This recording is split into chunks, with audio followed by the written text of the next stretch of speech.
Lemerem fogadni, hogy te, aki ezt a videót most nézed, ezt az épületet tuti, hogy szépnek találod, ezt pedig tuti, hogy nem. De nem vagy ezzel egyedül, nyugi. Ha az utcán bárkit megkérdeznénk, biztos, hogy egy régi házra mondaná, hogy szép, nem pedig egy újra. Klasszikus, csicsásabb, jobban.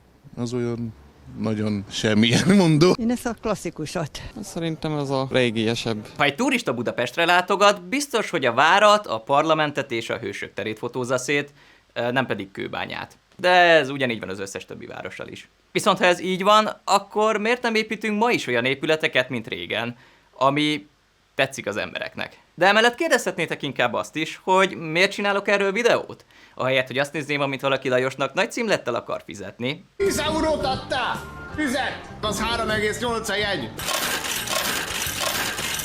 Nem magyarázzál te nekem, csörömpölni fogsz hazáig. Dobáltad be a kis persért, mondd meg, Rubikám.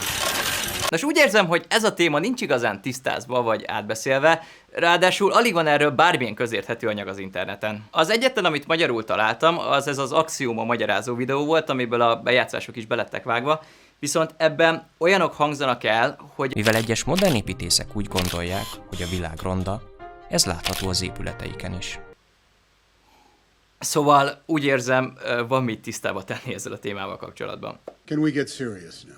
Tehát, miért nem építünk már szép épületeket? Nos, ahhoz, hogy ezt egy kicsit jobban megértsük, közelítsük meg először a témát inkább az autók irányából, mintsem az épületekéből. De miért? Neked olyan az autód, mint a házad, csak kisebb? Nem! Nem, de nagyon sok a hasonlóság a kettő között. Ugye minden művészet lényege, hogy az emberről az embernek akar valamit elmondani.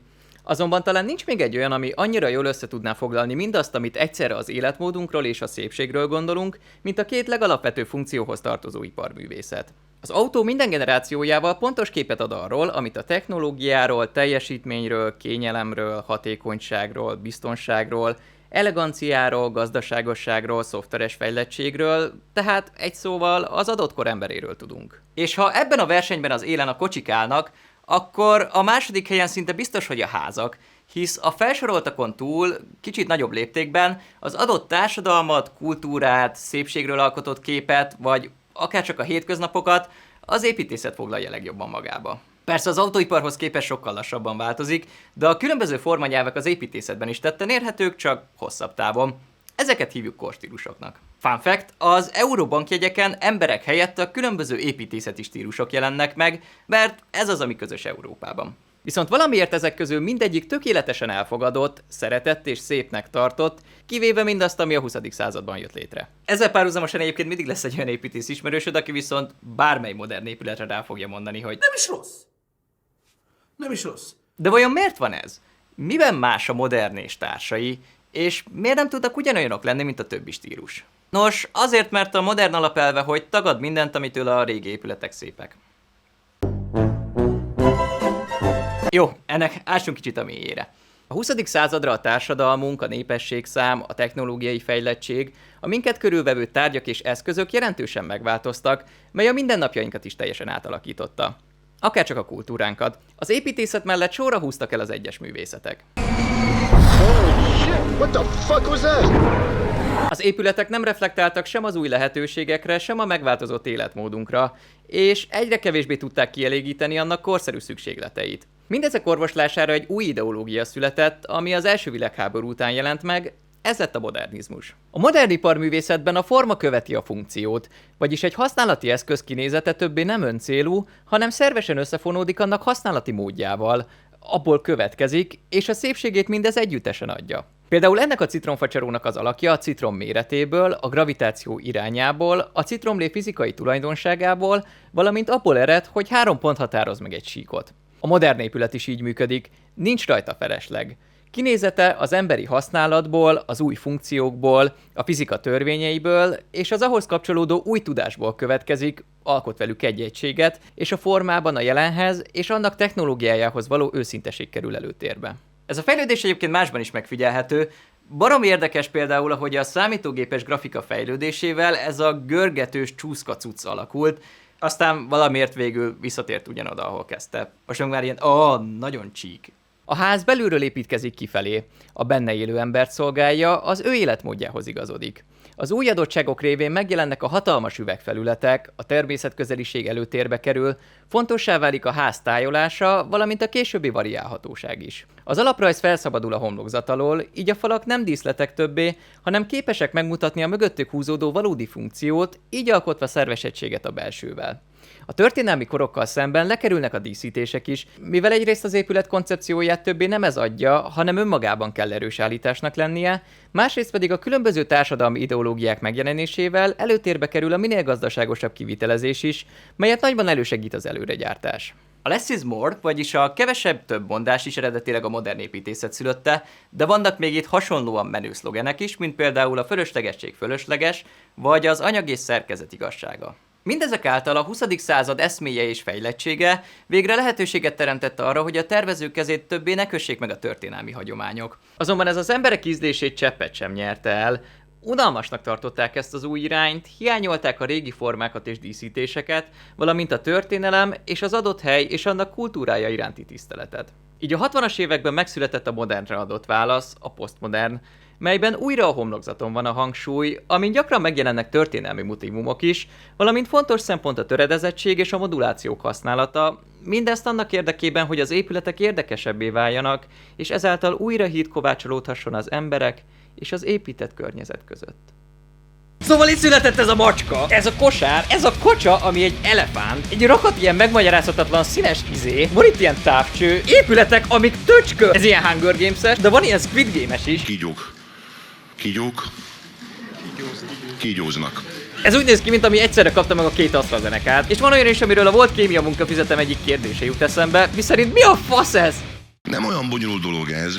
Oké, a posztmodern voltaképp csak egy rövid kitekintés volt, majd utána olyan új irányzatok sokaságára szakadt, melyek végül szinte mind feloldódtak a kortárs építészetben. Ahol már egyetlen stílusság sem domináns többé, a tervezőnek teljes szabadsága van a formát illetően, saját maga határozhatja meg, hogy mit akar kifejezni az épületével, mi a célja vele, mire akar reflektálni, és mindenben segítségére vannak a legújabb technológiai vívmányok, beleértve a számítógépes tervezést is. Így az épületeknek már csak valóban a fizika szabhat határt. Why isn't it possible? It's just not. Why not, you stupid bastard? Nos, igen, merőben más, mint korábban. Szóval, a kortárs építészetben pont ez a nehéz, hogy mivel ezek az épületek egymástól is jelentősen különböznek, ezért nehéz őket egyben elutasítani vagy szeretni. Nekem például csomó bejön, de van olyan is, ami nem tetszik.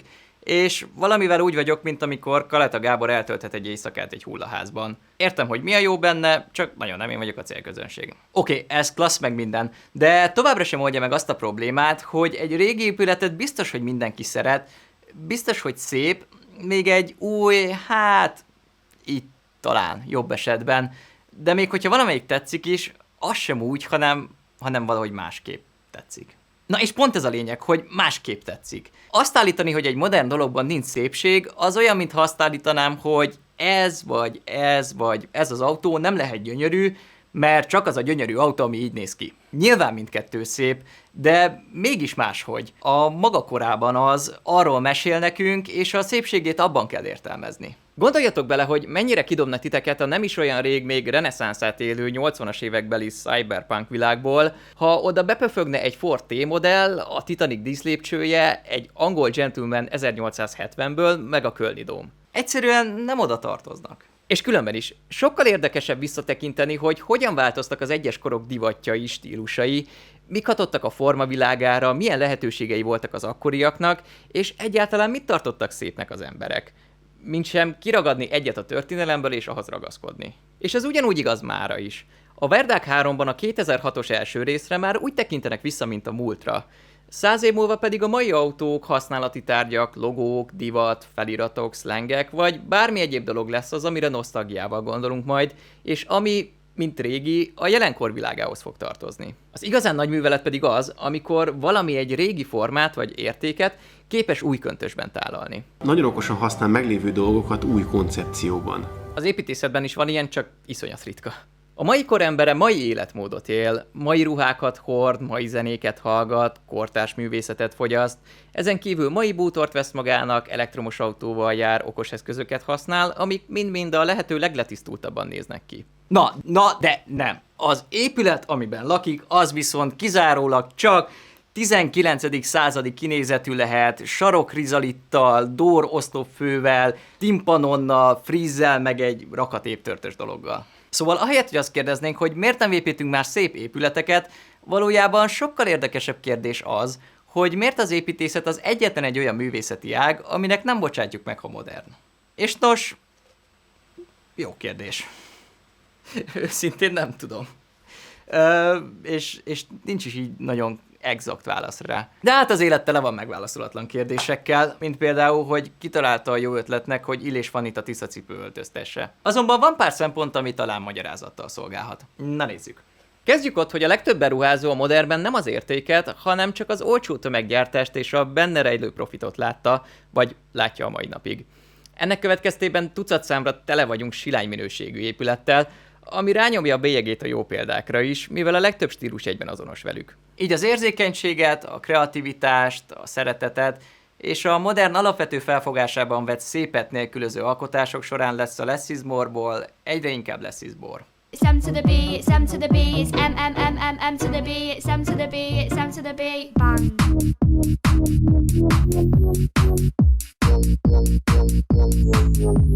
De ezentúl is annyival több a mai épület, hogy egyszerűen túl unalmas. Egyenesen ritkaság, ha valami régi. Ehhez jön még hozzá az, hogy a minél nagyobb profit érdekében ezek a házak gyakran hatalmasak, és teljesen semmibe veszik az épített környezet léptékét. Emiatt alakulhat ki bennünk az a kép, hogy a modern túl durva, brutális, érzéketlen. És behatol mindenhova. Van amúgy két Zoli elméletem, amit gyors csak beszúrok ide. Az egyik az, hogy ha az adott információ sok, az a szemnek nagyon megkapó. Talán emiatt lehet az is, hogy például egy makett annyira érdekes, így szinte megakad rajta a szemed, mint ahogy egy műszerfalon, egy részletgazdag rajzon, egy kőből vagy téglából készült házon, vagy például magán a panorámán. És pont emiatt a levett díszek nélkül sokkal kevésbé ösztönös, hogy valamit szépnek lássunk. A másik, hogy a régi épületek többségében zárt sorú beépítésűek, ami valamiért sokkal szerethetőbb. Például az Andrássy útnak az eleje sokkal szebb, mint a vége, vagy a Korvin negyed akkor is szép, ha új. És a belvárosok általában zártsorúak. Na, de vissza az általános érvekhez. Fontos megemlíteni, hogy a szépség nem csak hogy szubjektív, hanem rendkívül befolyásolható is, többek között a rárakódó mögöttes tartalmak és azok jelentései által. Márpedig ha az építészet a társadalomról, az életmódunkról, életterünkről szól, akkor ezt lehetetlen a rárakódó társadalmi ideológiák nélkül kezelni, amit a 20. században ráadásul megfejelnek ilyen-olyan elnyomások, diktatúrák, világháborúk, azok rombolásai és azok rombolásainak visszaépítése, valamint számos egyéb tényező is, mint például a selejtes építőanyagok vagy a karbantartás hiánya. Ezek tudat alatt mind-mind befolyásolják, és mögöttes tartalommal látják el azt, hogy miért látunk valamit csúnyának. Sose felejtem el, amikor megkérdezték tőlem, hogy Zoli, mondd már meg, te ilyen építészetet tanulsz, hogy mikor fogják végre befejezni a 4-es metró állomásait? Mármint? Hát, hogy mikor lesz kész? Mikor fogják végre leburkolni? De mit? Hát azokat a ronda betonfalakat. De hát az így kész van. Annak így az a lényege, hogy látszik. Jaj, dehogy is, te viccelj, ott vannak rajta azok a lukak is, arra jön majd a burkolat. Na, nem tudod, mikor teszik fel őket?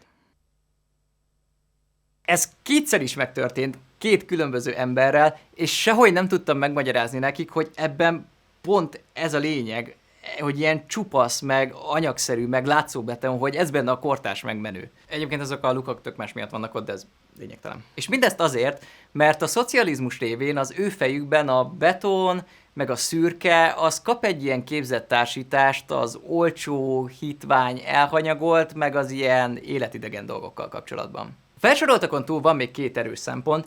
Az egyik az, hogy a modern internacionális, vagyis egy mai épület bárhol lehetne a világon, és így teljesen elveszíti nemzeti jellegét. A levett díszítések és szimbólumok régen mind-mind jelentéssel bírtak számunkra, és fontosak voltak nekünk. A másik pedig, hogy Magyarország akkor volt nagy és erős, amikor ezek az épületek épültek. Ja, úgyhogy a modern és a kortárs építészet, pláne hazánkban mindent megtesz azért, hogy ne szeressük. És nem is szeretjük. Az utóbbi évtizedben sorra épülnek a hagyományos értelemben vett szép épületek, vagyis a videó címe egész egyszerűen nem igaz.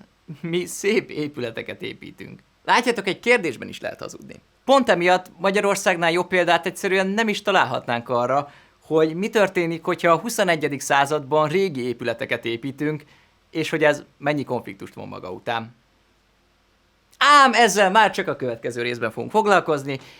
Igen, ez egy ilyen kétrészes kis sorozat lesz, és abban főleg hazánkról lesz szó. Mármint a második részben. Addig is! Sam to the beat, run.